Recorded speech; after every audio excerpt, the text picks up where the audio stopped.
Picture yourself hearing, seeing things, not understanding the internal processes going on, having extreme anxiety and agitation. Next thing you know, you're given for your own safety a pop in the butt, some booty juice. What do you think it was composed of? Let's discuss the three main shots and PO medications. So what are some of the most effective PRNs in PO form, which means by mouth, or IM injections that work best for somebody going through either psychosis, they're agitated, you name it. And this is in regards to the best and most effective shots in particular that work the best for patients. And also what I'll say with this is I'm going to list these, what my favorite are in regards to like shots and whatnot. Also with why I like them, it's because the minimal side effects. So the first shot or PO PRN that works the best if a patient is agitated, if they're, once again, if they're not sleeping well, potentially hearing voices, the number one is always, in my opinion, is going to be Benadryl, Haldol, and Ativan, also known as a B52. Now, the reason being, it's because when you get that Ativan in there, which is in particular, that is a benzo, it is a downer, it helps with anxiety, it can help someone sleep. It also, if somebody has a seizure risk, it reduces the chance of seizures. And it's very hard to actually, when it comes to Ativan, it's very hard to overdose on. Now you combine that with Benadryl, which is also very good for sleep for most people. And then you put on top of it the Haldol in there, which can help with the voices and psychosis. It's a great combination of the three medications that work very well together with a total in regards to not having a lot of side effects. That is another big thing. Now there are obviously exceptions with this where some people do obviously have allergies, so you always have to make sure that you check their MARS. There are chances of having an allergic reaction if they've ever had it before, but there's a good chance in particular with the Benadryl and Ativan that there is a low chance of an allergic reaction. It still happens to this point, it still can happen. I actually know somebody who has a reaction to Ativan and they cannot take it. In particular, once again, for agitation, it's great.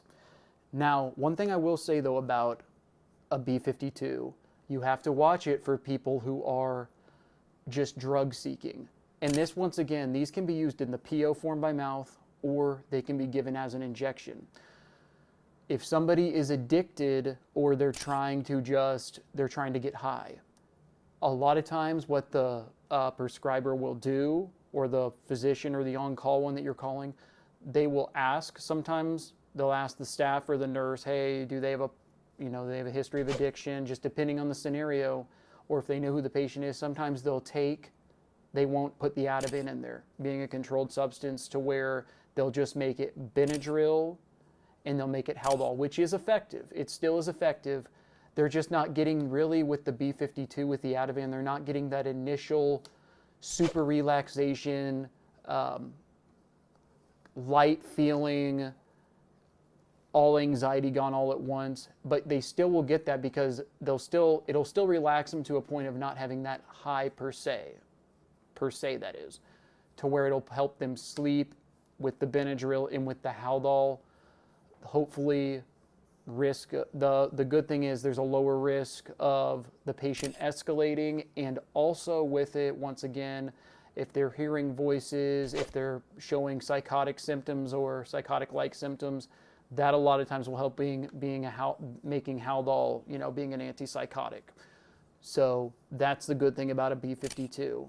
I do like them all three together because it typically will always take out the risk of further problems. However, people who have had this multiple times, B52s, who are used to being in the psychiatric setting or taking it outside of it in PO form or in IM form, sometimes it's not effective, which they would go to Thorazine next, but I'm going to leave that for a little later.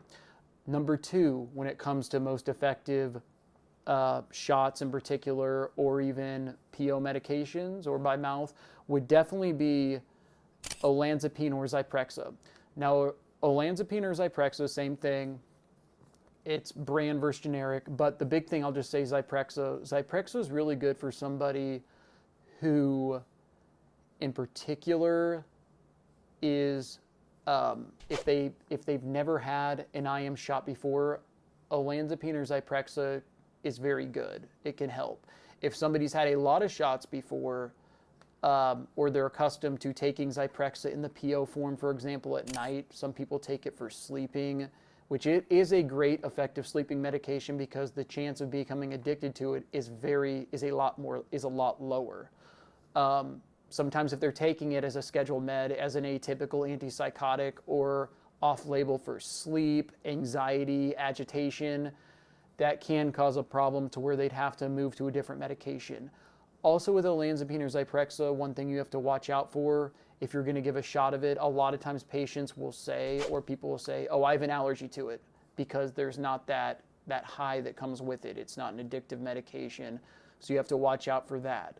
Having an olanzapine or Zyprexa allergic reaction can happen. It's not super common, but it's still obviously a risk. There's always risk with it. So if they're reporting this, and if they're reporting having an allergy, always run that by the doctor. Never obviously give it if you see that in the chart, even if it's on there, if it's a scheduled or PRN medication, and it's set, and they have it there, but it says if they're reporting an allergy and you don't have any history of knowing, always stop, call the doctor, and maybe get another medication prescribed. Also with Zyprexa as well, my own opinion and experience from giving it to patients, if they're at a level of very high agitation or the psychosis it's intensifying, and just it's kind of a feel per se from how I'm describing this, seeing someone with it. In my opinion, olanzapine or Zyprexa you can give for a first line, but a lot of times it's not that effective. And if they haven't slept in days, it's not super effective either. I would much rather give someone a B52. So it's circumstantial. It depends on the situation, but it is something that's commonly given as well, especially if an on-call doctor, there's no allergy, there's no allergy reported, and they don't know the patient and they don't know their history. A lot of times that's a good just first line to give to see if it works, and they typically move from there to like a B52. Now the third one, it's very effective, but there are a lot of side effects that are reported with it. And personally, I've given the medication.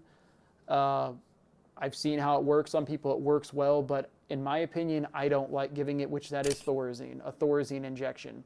The main objection I have with a Thorazine injection is this. When they get it, yes, it'll put them to sleep, assuming they have no allergies. It will put them to sleep. It'll reduce the psychosis and whatnot.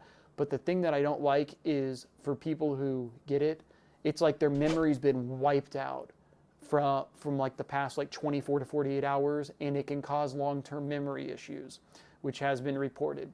Any of these medications, when somebody gets up from it or they go to sleep, will obviously have some brain fog.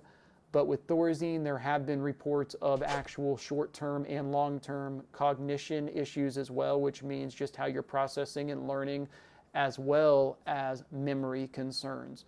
Thorazine is something that in today's practices that doctors are starting to get away from just for the potential adverse effects. And if you're calling a doctor, or a doctor's prescribing it and they don't know your history that well, and it's like you need to give something in the moment, Thorazine is something they're not just going to jump into. Now, if somebody has gotten a B52 multiple times, or they've had these shots consistently, you start to build a tolerance to it. So sometimes they will go to a Thorazine injection, and that's sometimes the only thing that will get the patient to calm down and go to sleep sometimes. There is a PO medication prescribed for it as well. It's not super common today to be prescribed it. It's for cases of people who not only suffer from severe agitation, but also suffer from severe psychosis. And what I mean by that is severe delusional thinking. They can't interact at all. They're hearing, seeing things constantly for example, on the walls, having a conversation with somebody who's not experiencing this. It's very hard for them. You can just tell they are suffering. It is something back in the day, yes, they prescribed a good amount, which was obvious, Thorazine. But today, just knowing the side effects, sometimes the risk do not outweigh, they don't outweigh the achieved immediate effect of it. However, if it is needed, if it is seriously needed because other medications, PO medications or shots are not working, it can be extremely effective. Now to summarize for all of these, when it comes to a B52, which is Benadryl, Haldol, and Ativan, when it comes to olanzapine or Zyprexa, and the third one of being Thorazine, common side effects when somebody wakes up is obviously extreme fogginess, tiredness, memory being kind of vague at first, but long term, obviously, it'll start coming back. Also, one reason why there's memory issues originally, it's because when somebody's in a psychotic or severely agitated state, your processing, your thinking, cognition in general is obviously not the best, to where remembering what happened a lot of times is it's very common not to remember it, because a lot of times things like depersonalization, and when your anxiety gets to such a high level and the psychosis is that bad, you're not going to remember it. Your brain pretty much trashes that to the side. So a lot of times if something seriously happens, like somebody gets hurt, you'll hear a lot of times that people or patients will report that they have no idea what happened. And a lot of times they're telling the truth, because while it's going on, a lot of times they don't know what's going on around them, which is something that you must understand when giving these medications and whatnot, or if somebody potentially gets hurt giving them, is a lot of times the patients don't understand, not that they don't understand, but processing in the moment of what's going on, they truly don't know what is going on.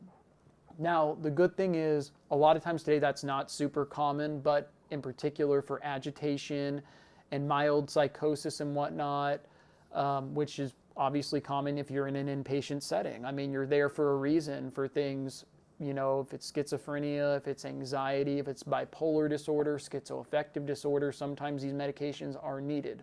And I just want everyone to understand that, because there are situations where you are a risk to yourself and we have to give these medications. I do this video because I am a psychiatric RN. I've worked in the psych setting for 5+ years, and I've seen all these medications given. To anyone out there, if you're wondering, comment if you've ever gotten a Thorazine injection or an olanzapine injection or a B52, or in particular, as stated, a shot where you didn't get Ativan in it because you've got a problem, like in regards to potentially abusing it, or you're addicted to it, or a substance like that, or you have an allergy to it. But these are the common psychiatric booty juices that are quote unquote given a lot of times in the psychiatric setting, and IM form. And in my opinion, the best shots to give that are the most effective for patients in regards to effectiveness, but also in regards to minimizing the side effects. Thorazine is definitely the worst. Love you all. Bye.